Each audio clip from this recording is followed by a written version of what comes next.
Hi, I'm CJ Grebb. I'm the project art director for the Elder Scrolls Online. And I'm Rich Lambert, and I'm the creative director on Elder Scrolls Online. And we're here today to answer some community questions.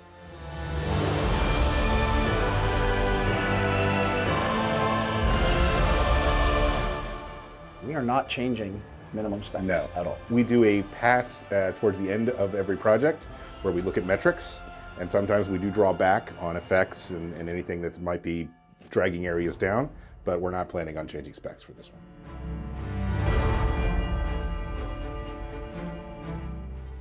I think the best way to answer that is just wait and see.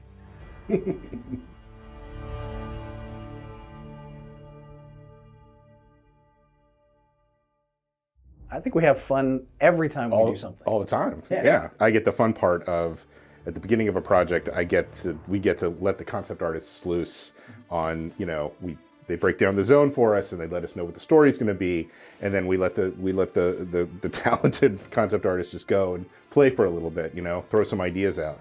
And Rich sees those generally after they kind of filter through me the first time, and I'm kind of selecting, let's send this up the chain and see how it goes.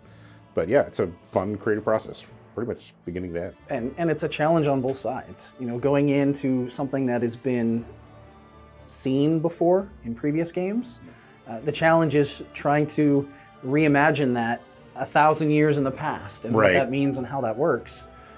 And then the flip to that, when we go and do something completely brand new, like we just get to have that creative freedom, and it's invigorating. Absolutely.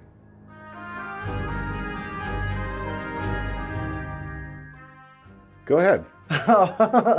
That's a Bill question. So Bill's our lead writer, and we leave a lot of that stuff up to them. As long as it fits within the lore and doesn't kind of come across as crude or offensive, we just let the team do what they want and have fun with it. As to favorite fish name, I don't know that I have a favorite fish name. I don't have one. Yeah.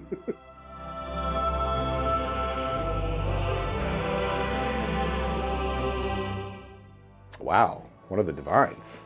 That doesn't happen very often. That's lofty. Yeah. I like Varanus a lot, but I don't know. I think he was kind of properly enshrined at the end of his story. Yeah, I'd agree, and I think one of the things we always do when we're looking at characters in game, especially fan favorites, is we want to make sure that we do them justice if we bring them back. So no promises. It might happen at some point, but you'll just have to wait and see. He's certainly popular enough for us to take a look at him again, right? Yeah. Yeah.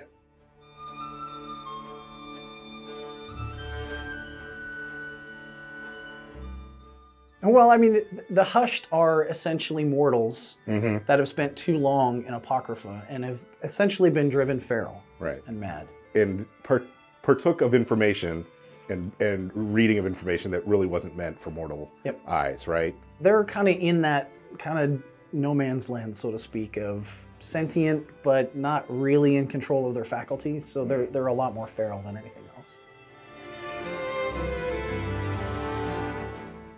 The housing slot question. You go ahead. I'm not touching this one. So we know that that's a pain point in the community, right? Like everybody wants more slots, but it's a performance issue. We take very great care in ensuring that players can always log into their homes. If we didn't do that and we allowed the cap to go higher than what it is now, there will be times when players just simply can't log in to their home because it will crash. So that's why there's limits there. Unfortunate limits. Yeah, we are actively looking at trying to find ways to improve that and increase that limit, but they're there for a reason. It's not because we're jerks.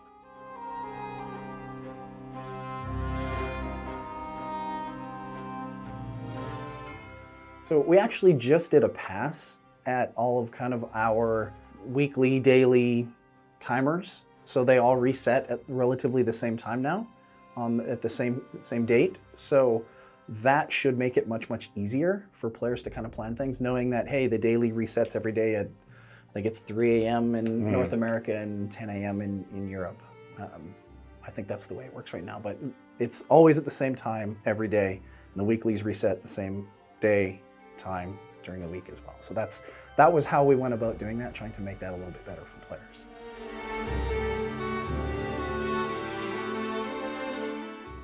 So that's a tough one, because one of the reasons we don't have that right now is because players start to gatekeep, and we don't want that at all in our game. ESO is a game that should be played by everybody and can be played by everybody, and there's no right way to play it. So as soon as we start implementing that kind of feature and functionality in there, players start to tell other players they can't play.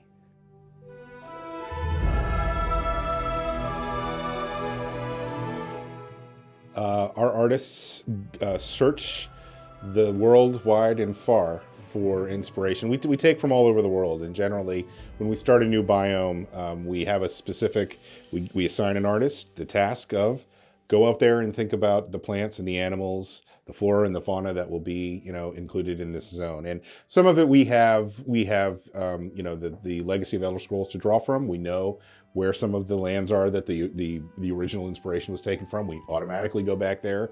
But then they're allowed to express themselves creatively, right? So they will find some new pieces, bits and bobs here. They'll put a sheet together, show it to me, show it to creative. We all agree, yes, that looks like a good direction, go.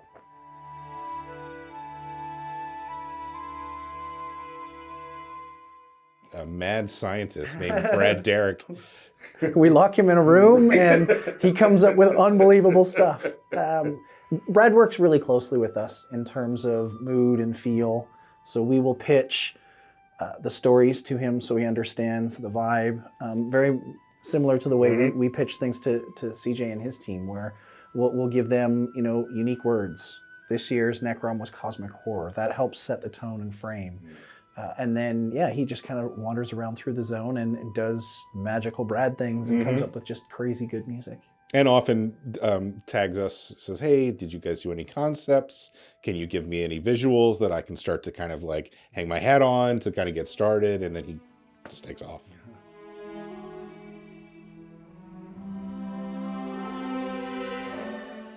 It certainly gets more difficult. Sure, there's plenty of lands left in Tamriel. I think we've got lots of places to go. We do, and we have Oblivion as well, which is a never-ending source Right. of material. But it certainly does get harder because you have to remember what you did. We're going on 9 years now, so, can you remember what we did in the base game off the top of your head? No. So it's definitely difficult.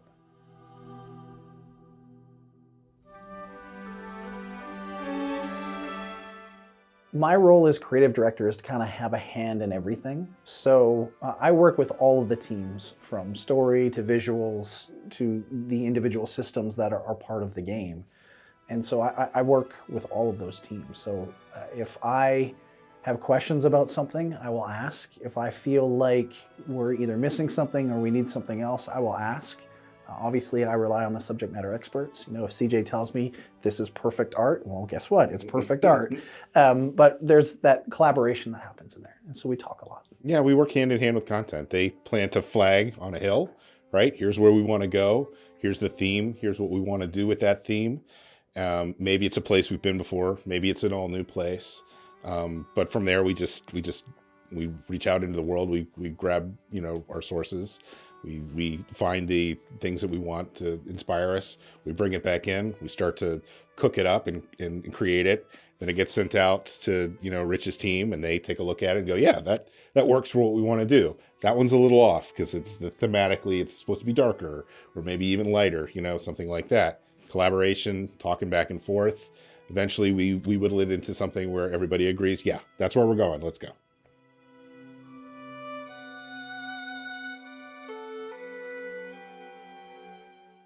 Sure. It's a collaboration completely. We depend on content to give us the story, right? That's their job, right? They come up with the overarching themes, the places we're going to go, things we're going to see.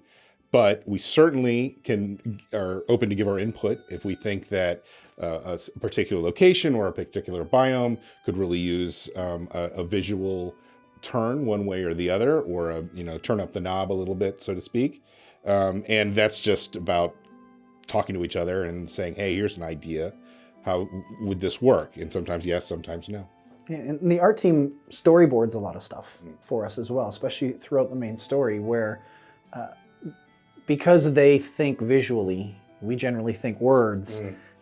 they can translate a lot of those words into pictures really, really easy. And so the storyboarding sections really help bring out a lot of those visuals. And a lot of that visual storytelling comes from the art team. We use those words a lot, narrative, storytelling, when we're creating like, what's the story we're telling? What's the narrative?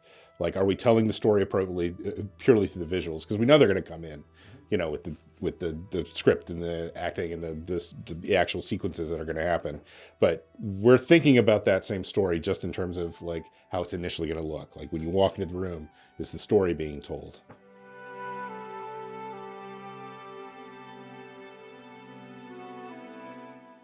From the outset. Yeah, I wouldn't even call it an intervention. It's Right. more like we're there in the room the whole time, right? Because it's a process where the idea gets formulated, it gets passed along, and everybody just separates and goes to work, and then we come back together and we see what's happening, right? Yeah, I mean, from the very outset, that's one of the things I'm involved in from the very beginning, is working with the lead writer and the lead content designer and the zone lead to come up with these ideas of where we're going to go. And then as soon as we have a nascent idea, we get CJ's team involved to help better frame that.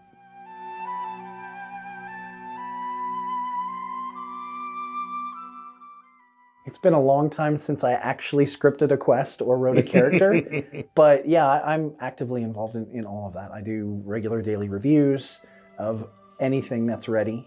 Sometimes it's just on paper, sometimes it's actually in engine, and then every step of the way. And my focus really, like the team knows what they're doing and understands how to build quests. We've been doing it a long time. My job is to really make sure that they're telling the stories. A lot of traps that designers get into sometimes is they know the story so well, they forget to tell all the important bits. And so I drag that out of the team when they're kind of going through in those reviews, because I don't have the story in my head as well as the designers do. We're not involved in the writing of anything, but we do throw ideas out there every once in a while. Either actually in a meeting just saying, hey, wouldn't it be cool if X or Y or Z happened? And it sometimes can get into the game. Other examples are if a concept piece or a piece of world building or a piece of even level design is just so compelling that we kind of bring it to content. We say, hey, somebody came up with this. What do you think? Wouldn't that be cool if? And things can adjust and change to kind of accommodate that. It doesn't happen too often, but it happens.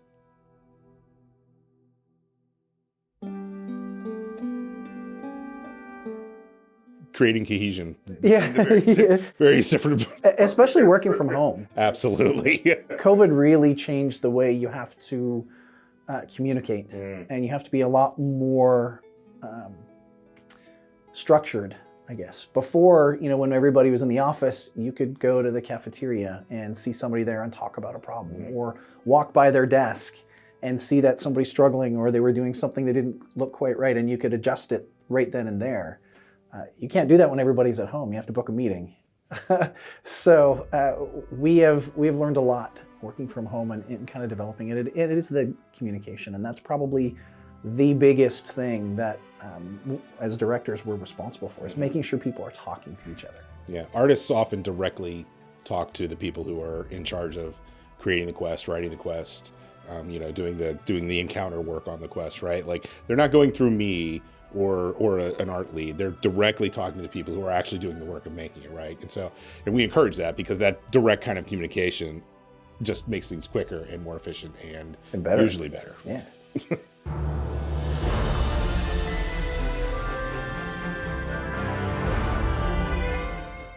For me, I get to do an art review with each team that makes art for the game, and it's a weekly review. And so this is the moment where the teams have been assigned some aspect of the world, coming from the creative side, and they've just let their imaginations run wild, and then they present it to me like, all right, is this what we want to do? And my job is to filter that through. Okay, is it serving the story? Is it Elder Scrolls? Is it gonna do for this team what they want it to do, as far as I understand the story?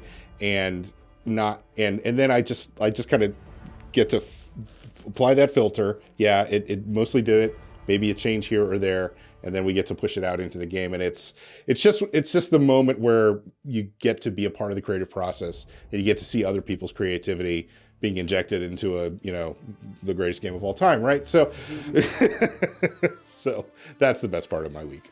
The best part of my job is that every day is different. There's always something new. It's either some fire that needs to get fought, or, you know, some problem that needs to get solved, or I get to review some cool new piece of content or system or whatnot. So I love that aspect. I love being challenged. That is absolutely what running a live game is just putting fires out and solving the next problem. And we have to solve impossible problems every day.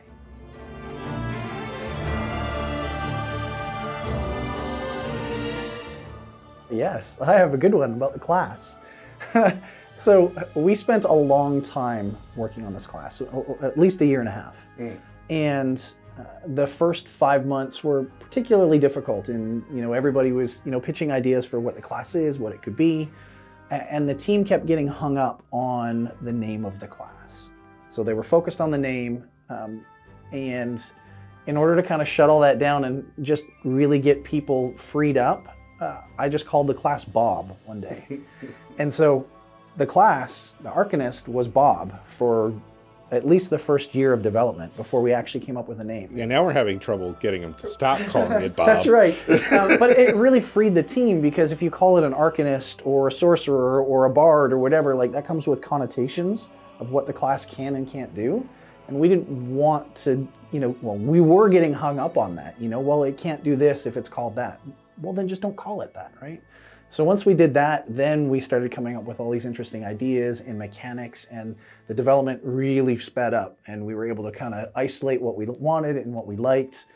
And then once we had those mechanics, then we started trying to figure out names that could be a good wrapper to encompass all of it. When we started to develop the look and feel for Apocrypha, was probably the most fun, because we got to play in a you know, a well-known and beloved part of you know, the Elder Scrolls lore.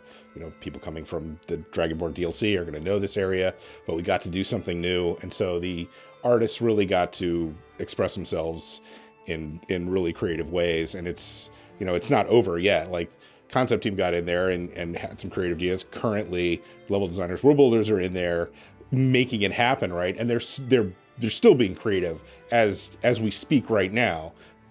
back in you know, Hunt Valley, Maryland, there are people doing the work and being creative right now and building that world that's going to look amazing.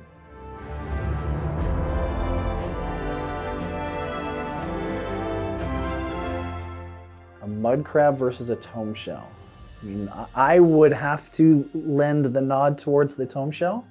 I mean, a magic Daedric hermit crab, like, that to me seems like they're gonna win every time. That is ridiculous. It would be the mud crab. It would clearly be the I mud see. crab. What is a tome shell going to do to a mud crab? Cast Lay magic. on it? Cast magic. It's ridiculous. Mud crabs are the most durable creatures in all of Tamriel. It would win without a question. Okay. I see what you did there.